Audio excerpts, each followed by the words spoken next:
frightening encounters with Arọbinagụ, as narrated by Don Ebubeogu, Chairman, Tiger Foods Limited, and voiced by Chief Dr. Uche Nworah, Ezeudo. I was born into a strict Catholic and prayerful family. My parents raised me to put absolute trust in God Almighty, the maker of heaven and earth, according to the teachings of the Bible. I fear no other gods, and I genuflect for no being in total submission. Out of courtesy and in obedience to social obligations, I bow to heads of religion and communities as society expected. I know practically nothing about Igbo deities and cosmology. 2 weeks ago, while waiting for my appointment with Tesco supermarket promoters who want to distribute our last sauce seasoning and also the new products we just developed in the United Kingdom, I walked into the British Museum of History, Arts and Culture in London, which was founded in 1753 and has more than 8 million objects in its collection. At the midsection of the aisle, housing the African collections, I came face to face with Arọbinagụ, and suddenly the table started vibrating. I was stunned and confused, but not yet afraid. Few other visitors around me were frozen, and for a few seconds, nobody could comprehend why the vibration was happening. It took a shrill cry by an Italian lady for one of the museum attendants to come by. At that very moment, the glass cubicle housing Arọbinagụ shattered in our presence as soon as the attendant reached my side. We were quickly escorted out of the museum and taken upstairs to meet the curator, who wanted to interview us personally. When they noticed that I was a Nigerian, I was isolated and taken to a private room where I filled out a form and made a copy of my passport. The curator revealed that what happened was the second time the museum had experienced that. The first was in 1958, before the Nigerian independence, when a chief priest from Anambra State visited the museum to demand the return of Arọbinagụ.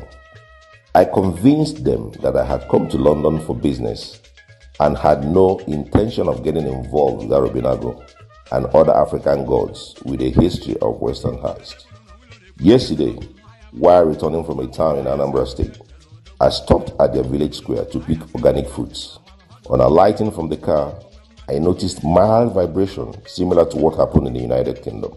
The fruits, arranged in a pyramid form on a stainless tray, scattered, and birds in nearby trees started flying away with the ferocious flapping of their wings. A stealth breeze circled and raised volcanic dust in the air. It took the ear-piercing sound of the fruit seller to bring me back to reality, and at that very moment, a significant branch of the nearby tree, where the birds flew out, broke and crashed with loud noises. I knew it was Arọbinagụ, repeating the London experience.